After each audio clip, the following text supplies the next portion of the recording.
King Productions presents the BearDown Corner with your host, Sergeant Cornholio. Hey everybody, this is Sergeant Cornholio, and this is the BearDown Corner. We got State of the Division Part 8 today, which is the final and conclusion of all the State of the Divisions. We have the NFC North, my division, where the Chicago Bears, Detroit Lions, Minnesota Vikings, and of course, the Cheesehead Green Bay Packers. We will discuss all those teams, their offseason moves, what it means for us going forward in the future, and a little bit of around the league news with a bit of the draft fallout. All right, so let's dive right into it. Detroit Lions, division winners last season. It came down to a Week 18 matchup against the Minnesota Vikings to determine the division winner. Both teams are 14-2. Like, unbelievable football. But what happened? Vikings lost in the first round of Wild Card Weekend, and Detroit shit the bed in their home playoff game.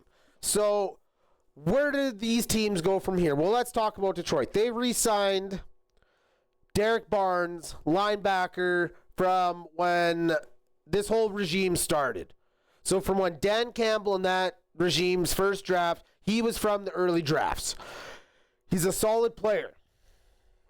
He got hit by the injury bug like pretty much half their fucking team last year. So, what are they going to do with this? They re-sign a bunch of these guys off injury from last year, bring them back on cheaper contracts, and they're hoping that with the culture of the players that they are, plus the additions of the upcoming draft that they added in, which by all experts' stance, they get like a C grading from everything I pretty much found. The players they picked can be starters. They can bring value. They're going to bring more youth. But like, damn, man, this team, I don't think they're going to be the force they were last year. And the loss of the assistant coaches plays a part. The loss of, you signed DJ Reed. He was one of your free agent acquisitions. All right, well, DJ Reed, let's talk about him. He's a good second, third DB for sure. He's more of a slot DB. So he can be serviceable, but he's not going to be a Carlton Davis III who ran off to New England for the same amount of years, just 12 mil more. So they signed DJ Reed at 3 years, $48 million. This guy went inside for 3 years, 60. Why the hell wouldn't you just pay your own guy already?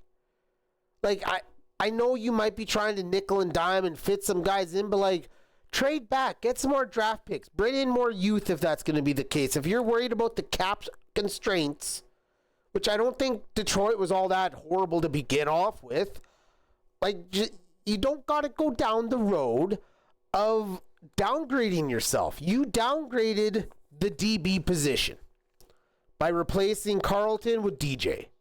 Nothing against DJ Reed, but for what his role is going to be to fill over this loss of this guy, this defense should be better in theory because they're going to have a lot of the guys who were injured, who were playing at more elite levels back this year. But who's to say they don't get hurt again? Who's to say they don't have a down year in the recovery year from that injury from prior, right? Sometimes it takes 2 years for these guys to get fully back, but we'll see. I don't know. All I do know is I don't think Detroit's going to win the division. My opinion, they did well in drafting O-line and D-line with their first few draft picks. So, they're trying to get better. But I don't think they're going to be a force like they were last year. Detroit Lions, that beeth you. Minnesota Vikings, they let Sam Darnold walk. He goes off to Seattle for 35 mil, I think, a year, something like that. Either way, he has a good setup over in Seattle now. He has a bunch of complimentary, nice supporting cast of players over there. So where do the Vikings go from here? Well, let me tell you. They got and drafted a kid in J.J. McCarthy last year who the Los Angeles Chargers head coach Jim Harbaugh was so high on, the former Michigan State quarterback. The Vikings are going to run with him. All signs are showing he is going to be the starting quarterback So what do? They take advantage of the rookie quarterback contract. Jonathan Allen comes over from the Washington Commanders, 3 years, $60 million. I think he's going to be back to form next year. Defensive tackle Javon Hargrove, 2 year, $30 million. Right off the bat, they fucking upgrade their defensive line interior. A weakness of theirs last year. They also go and get Will Fries on a 5 year, $88 million contract. The guard, formerly of the Indianapolis Colts, I'm pretty sure. He played at a elite enough level that I'm sure he's going to keep JJ up and standing, unlike poor Sam Darnold in the last 2 to 3 weeks of the season last year. His line got blown to shit.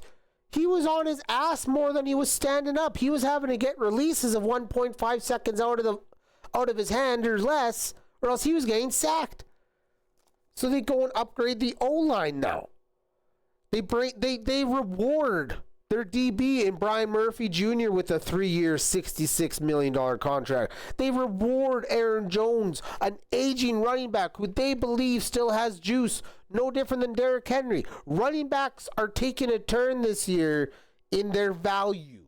Okay, Saquon got paid. Aaron Jones got paid with a 2 year, $20 million extension, or re-signed, whatever. They traded for Jordan Mason, the running back out of San Francisco from last year, who basically filled in for Christian McCaffrey for 3/4 of the year.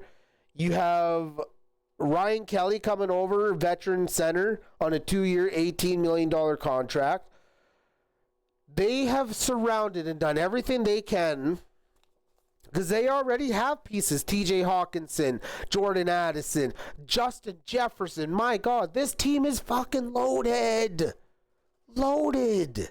They went and drafted a wide receiver in the 3rd round that, from the college tapes and everything else, like, the draft this year, from pretty much 1 to 60 more or less, minus a couple players, right? Cam Ward, Travis Hunter. You were going to get the same value pretty near throughout the whole thing. So, I think and they only had 5 draft picks, the Vikings did too.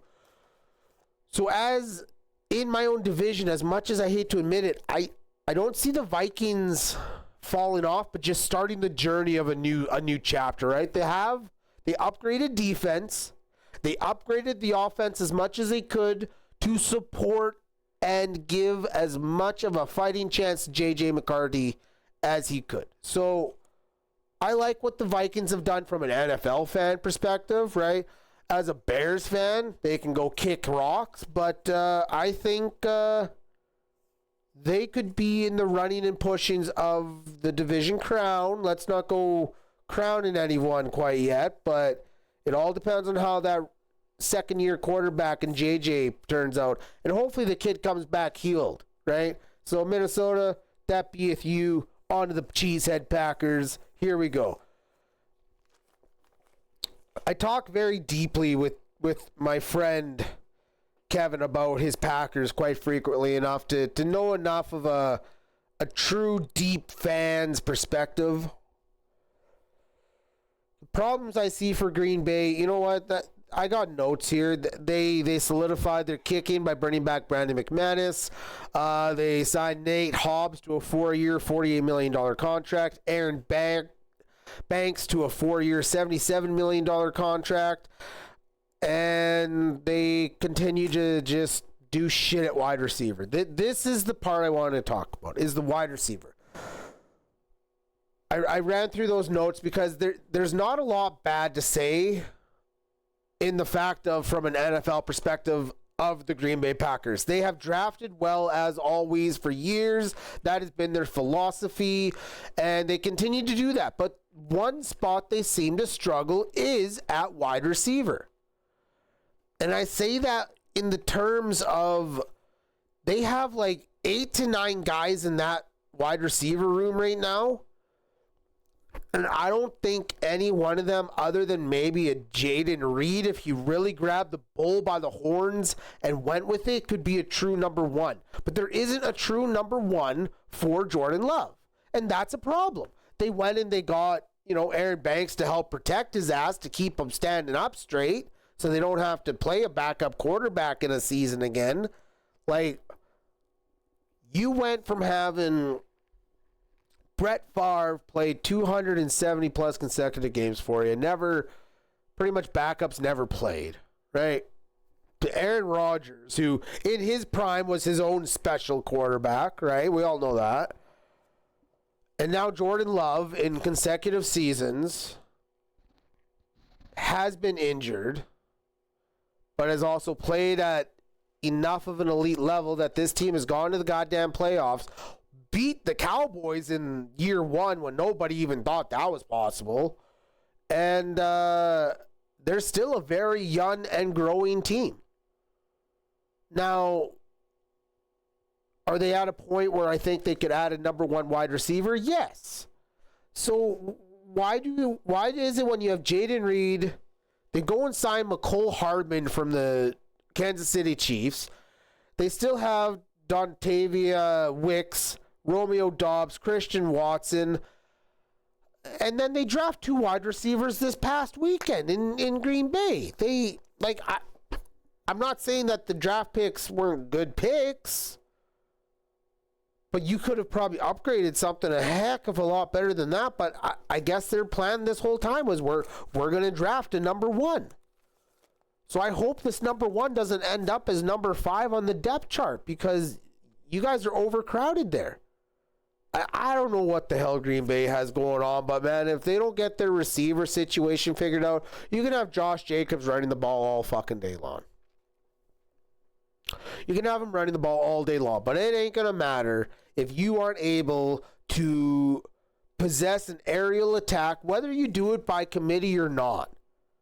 All right, not every team needs to have number 1, number 2 receivers. You can get by if you have a plethora of guys capable of playing within the system to make it happen. And as long as your guy's upright and can execute it all day, all fucking day. I don't see this wide receiver core doing that, though. A couple of them, yes, but it's like it's hot potato. One week it's this guy who's going to get the ball 15 times. This week it's going to be this guy. And there's not enough continuity and consistency to know who the hell you're throwing to. Because then you see some of these guys and they're dropping balls that, like, you or I could probably catch if we had a Jordan Love throwing us the ball. Like, I'm broke and crippled, however, not running like these kids, but I'm sure if Jordan Love threw me a ball, if I'm sitting here in this chair, I could probably catch the freaking thing, because you know he's going to place it on you. I don't know. Green Bay, you puzzle the shit out of me. You're young, you're developing. If there is ever a year to take that next leap with this young team before all these contracts come up, it's this year. They're a question mark. They're a dark horse. I don't know what to make of them. Like, they let Javier Alexander go and they signed Nate Hobbs. I guess a little bit more youth, but like, Alexander isn't that old. He's late 20s, but shit, I don't know. They're just letting dudes gone and go, and sometimes you need certain veteran presence that necessarily isn't drafted from 12 years ago. Like, shit. Packers, I don't know. Hopefully you don't make playoffs. All right, here it is. The 32nd team and my Bears. Oh, I've been saving this one for this day. Here we go. All right, Keenan Allen. More or less, he's gone. He's in a free agent. I don't think we're bringing him back after this last weekend's draft. Here's how they started their offseason. All right. We needed O-linemen for good old Caleb. So they fucking pulled the trigger on that one, let me tell you. Ben Johnson comes in as head coach. And prior to knowing more background info on this info, for Yona Jackson, former Los Angeles Ram, who was kind of a failed free agent experiment of theirs. He got injured last year, then he played some backup roles, started some games, but just never quite what they thought they were getting in him.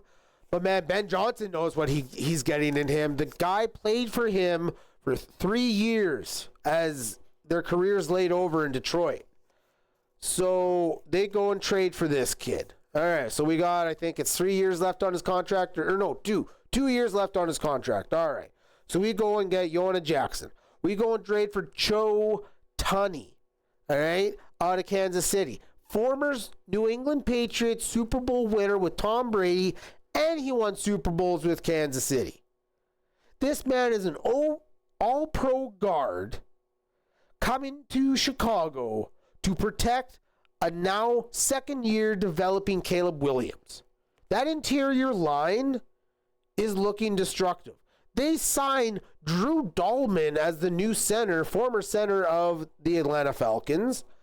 And look what he's been doing there for Bijan, running right up the middle all these seasons since he came into the league, right? He kept all their quarterbacks upright as much as he could, outside of the quarterback holding onto the ball too damn long. But another good sign, right? 3 years, $42 million, we got him. We're taking full advantage of Caleb Williams' rookie contract right now. We signed Deo Adunnibu. All right, former Indianapolis Colt. This kid's only going to be 26. All right, and he has the explosive talent. When he is played as his average numbers, he can play opposite of Montez Sweat. And I'm excited for that because they signed this kid on the presumption that he's going to excel at that level on a 3-year, $48 million deal. We bring in Grady Jarrett, another former Atlanta Falcon, 3-year, $43.5 million contract. We are shoring the shit out of our O-line and our D-line to control the trenches. From there, it's just a matter of delivering the ball, baby, all right? We go out and we drafted Colston Loveland, tight end. So what this first draft pick in this year's draft with Ben Johnson tells me, with the already cast of players that our GM has put together at this point, is we're going to run a tight end system just like in Detroit. All right? I know Sam Laporta fans were all sad for his fantasy numbers this year, and I was too. I like Sam Laporta, but when it counted, Sam Laporta was there and got his balls. So I don't think Cole Kmet's going to have to worry too much. But at some point, really, this isn't the worst pick ever either. You get a tight end now who very well could become who knows, maybe he becomes a Brock Bowers in the future. We don't know. We can only hope so as a first-round pick, number 10 overall. Like, I hope this kid pans out in that way. I love Cole Kmet. And he's signed to us for, at least the tenure of Caleb Williams' contract, but he's probably going to be on the short end of the stick when it comes time to re-sign Caleb Williams.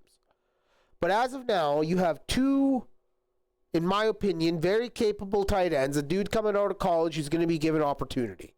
You have Luther Borden III in the second round. We had 3 second-round picks, by the way. So wide receiver, O-line, and D-line. Surprising, right? Ozzie Trapaoli is the O-lineman, and D-lineman Sherman Turner. So draft, we got younger, we got more explosive in the trenches. The supporting cast is already there at every other level. I guess we could have done a little more at running back, but honestly, we got DeAndre Swift. We got Roschon Johnson. We added another kid in the draft. We also have our third running back last year as well was doing well. Like, our team is not far off. O-line sucked. So what do? They upgrade O-line, right? D-line could be better. What did? We upgraded D-line. We're going to control the trenches this year, or that's the plan. And by God, is it a great plan? Because DJ Moore, yes, he was already a solidified number 1, all that, but that mantle is officially yours. You know you're number 2, all right, and you know who possibly your number 3 is going to be at wide receiver. You're stacked everywhere else. Yeah, I'd love a Saquon Barkley or some equivalent in my team, but hey, DeAndre Swift is just as damn good.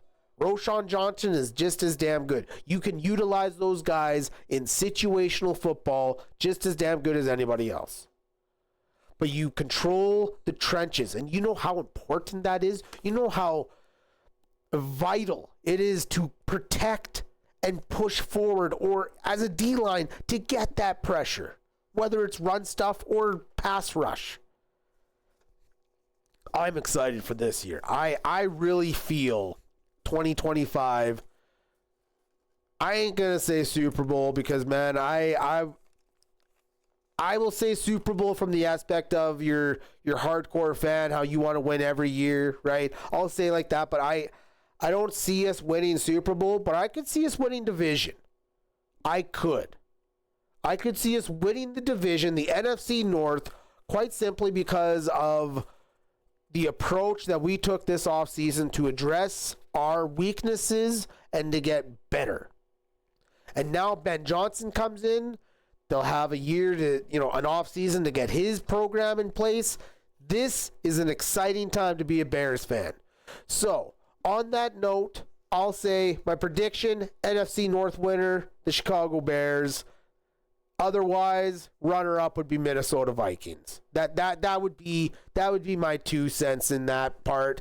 Do I think we'll maybe make a playoff run? I'd like to win a few playoff games. I think we'll make it to the NFC Championship and somehow get knocked out. Or who knows? Anything can happen. Hey, that's the state of the divisions. That's the conclusion. That's your finish. Thank you very much for that. A little bit of around the league news for you.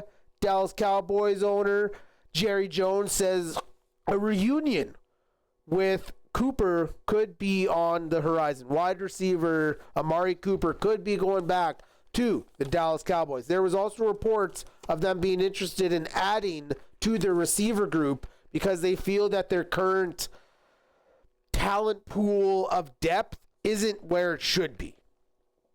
And it's not. You basically have CeeDee Lamb and then, Tolbert in Dallas? That's it. Yeah, so I don't know. Bills GM defends his draft, and I don't blame the guy. The articles I read about this little story, basically the Bills GM, he had to defend not drafting an offensive player position until after their first 5 picks. Who cares what side of the ball? If you need defense, it's like he said, I'm going to go after defense.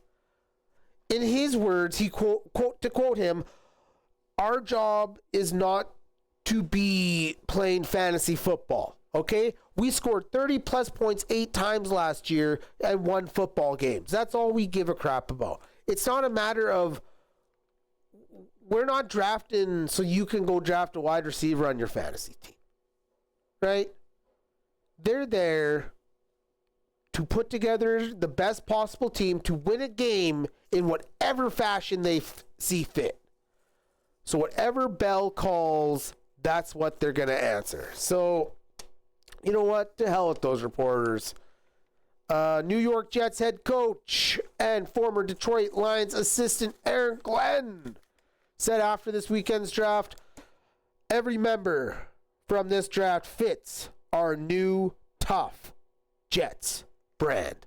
Wow. Like, this dude is serious. He's like, you thought Ben Johnson was the most coveted Detroit assistant? No, I am. I bring the attitude. This man is ready to feast, and he has Justin Fields to help him, former Bears quarterback. Imagine that. I hope it goes well for New York because they're in a completely separate conference and division. If we see you, it better be at the Super Bowl, but I doubt you guys are going to make it that far. Like I said, I like where those guys are going, but they'll be a mid-tier team. If not, they'll be a bad record just because of tight losses. But that's okay because you know what? Around the league is what it is, and the NFL draft just took place. So, couple of the top prospects and where they went.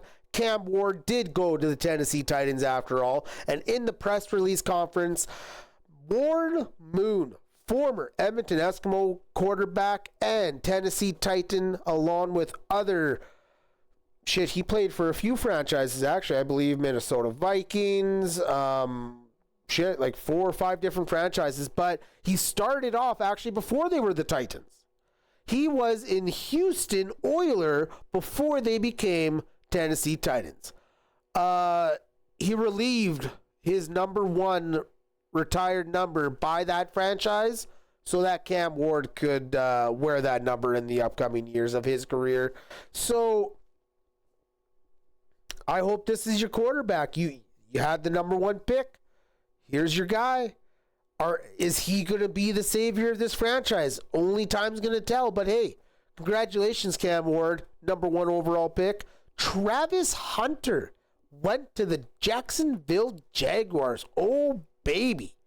That is an interesting combination. I don't know if this was Jacksonville planned the whole time, but congratulations on that. A dual threat player in Travis Hunter playing alongside Brian Robinson Jr.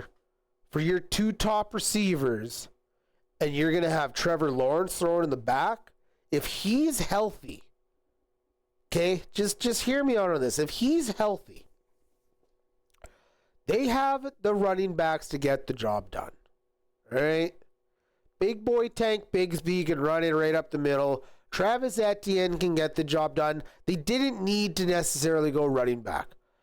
Travis Hunter on this team changes it, I think, completely. Like, this turns Jacksonville into competition for the Houston Texans. They were already on board of taking it to the sky is the limit. But I really feel Jacksonville, with the addition of this dual threat player who can also play DB, and I think that's their plan, will elevate this team to a new level. This is the shot in the arm that franchise needed. But one of the stories that really caught me off guard this weekend was Shedeur Sanders. This kid dropped to the 5th round to the Browns. The Browns still got him, but he wasn't even the first quarterback they drafted. 5 other quarterbacks were taken ahead of him.